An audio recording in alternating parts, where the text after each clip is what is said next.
सनातन शाश्वत मूल्यों का उद्घोष है, ये भारत भारतीयता का उद्घोष है।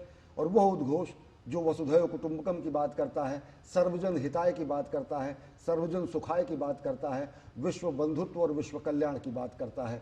और उसी में अयोध्या के श्रीधाम अयोध्या के स्वर्णिम अध्याय में एक और अध्याय जुड़ने जा रहा है जब ध्वजारोहण कार्यक्रम संपन्न होगा।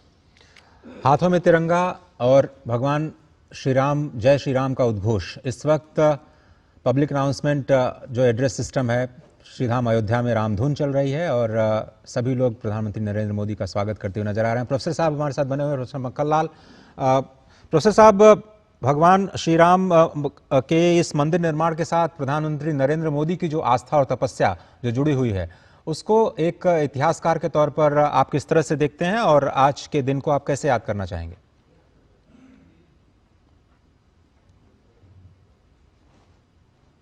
नरेंद्र मोदी जी की, प्रधानमंत्री जी की अटूट आस्था और यह विश्वास कि हमें यह काम करना है, उसकी तरफ बराबर लगे रहे। और भगवान राम ने उन्हें वो शक्ति दी कि ये काम पूरा कर सकें।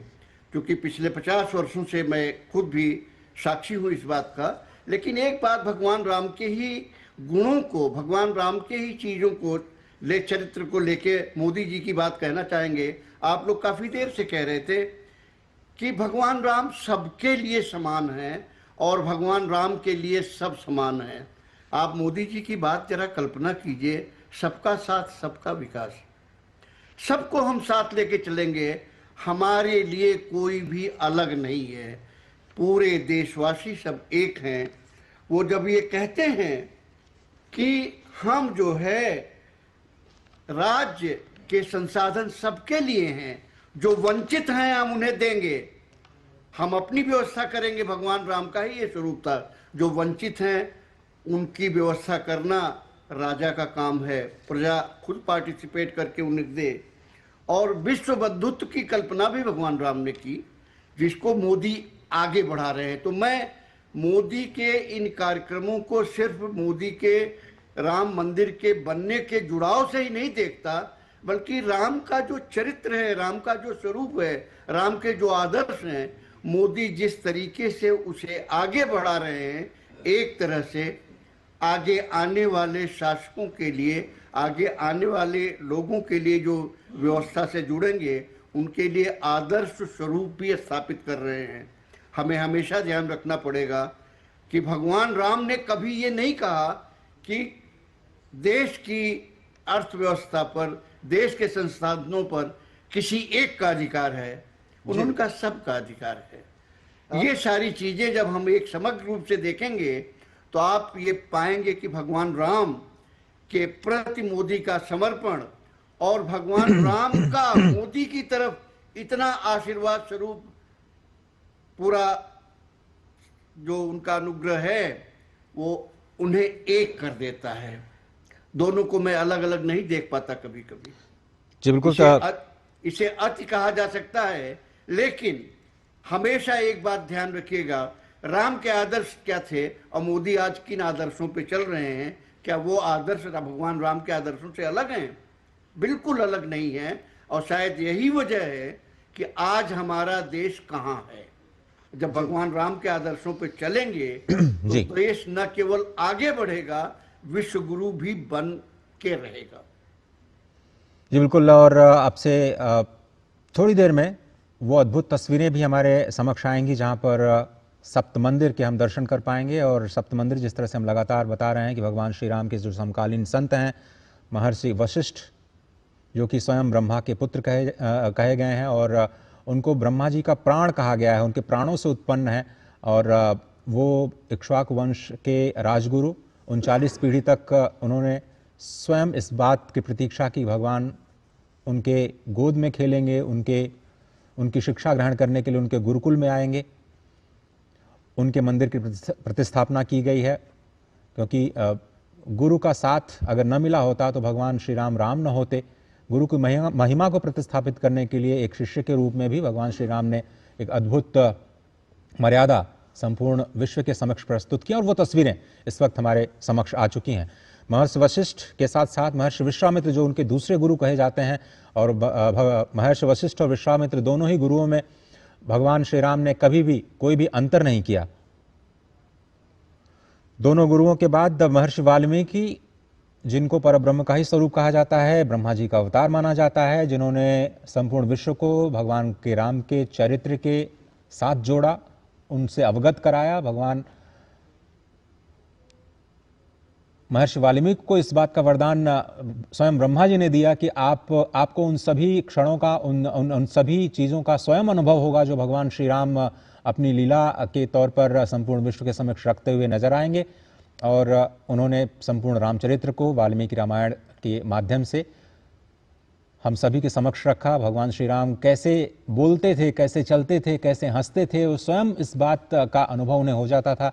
और लेखनी के माध्यम से उन्होंने श्री वाल्मीकि रामायण के रूप में उन संपूर्ण रामचरित्र को हमारे सामने रखा। और ये भी कहा जाता है बहुत सारी परंपराओं में कि जो गोस्वामी तुलसीदास हैं वो महर्षि वाल्मीकि के ही अवतार हैं, जिन्होंने बाद में सरल भाषा में, अवधी भाषा में भगवान श्री राम के चरित्र को, बहुत सारे लोग संस्कृत भाषा को नहीं समझ पाते, भगवान ये महर्षि वाल्मीकि के रामायण को नहीं समझ पाते, उसको सरलीकरण करके स्वयं महर्षि वाल्मीकि गोस्वामी तुलसीदास के रूप में आए और उन्होंने अवधी भाषा में श्री रामचरित मानस की रचना की, जो आज हर घर में, जन जन में भगवान श्री राम के चरित्र को बसाने के लिए एक स्पंदन के तौर पर, एक ऐसे कृति के तौर पर देखा जाता है जो संपूर्ण भारतीयता के जीवन का एक बहुत ही महत्वपूर्ण अंग है।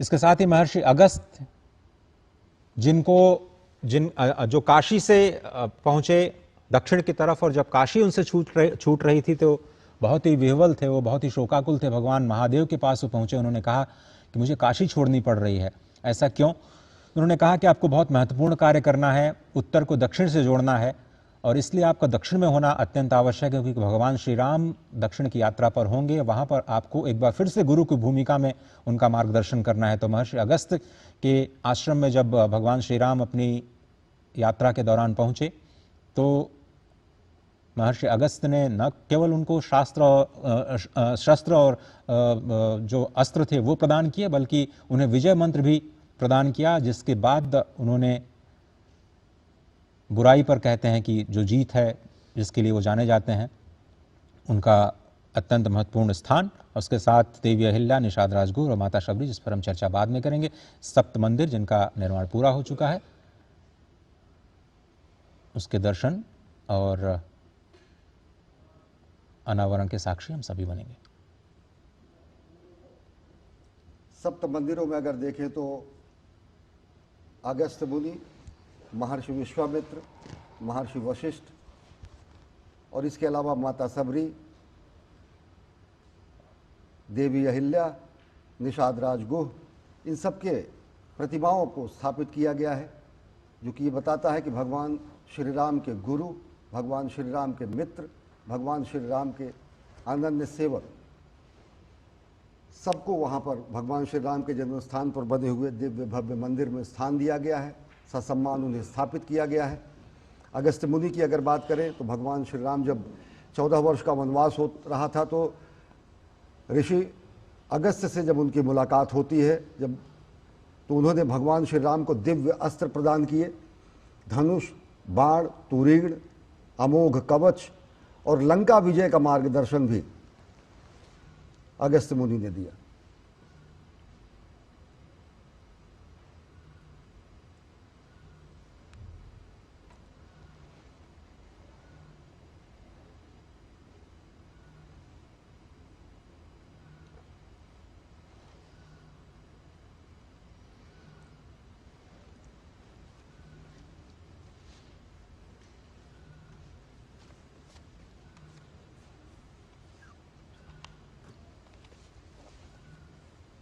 ये तस्वीरें महर्षि विश्वामित्र मंदिर की तस्वीरें आप अभी देख रहे थे।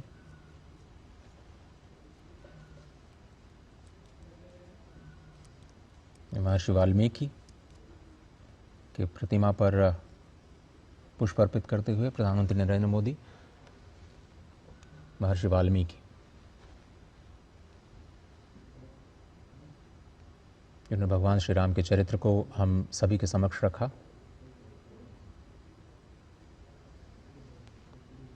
देवी अहल्या, पंचकन्याओं में जिनका नाम आता है, गौतम ऋषि की पत्नी, भगवान श्री राम निषाद राज गुह, भगवान श्री राम के परम सखा।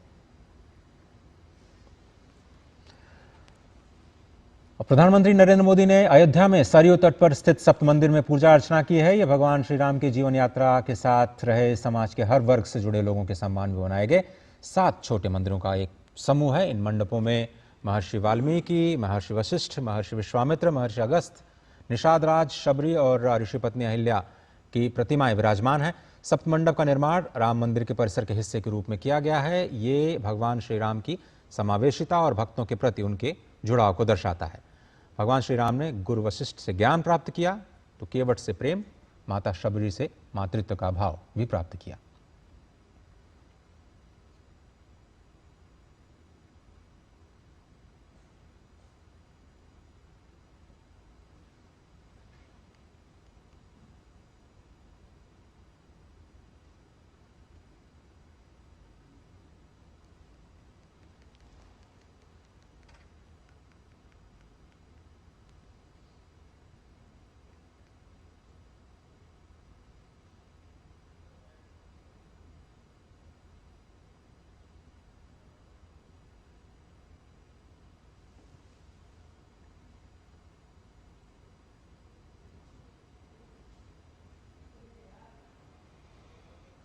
प्रधानमंत्री नरेंद्र मोदी सप्त मंदिर में दर्शन किया। उन्होंने श्रद्धावनत हैं निषाद राज गुह के सामने। भगवान निषाद राज गुह के वो मित्र सखा स्वरूप हैं भगवान श्री राम के, जिन्होंने जगत के भवसागर को पार करने वाले करुणा निधान को पार कराया था गंगा नदी।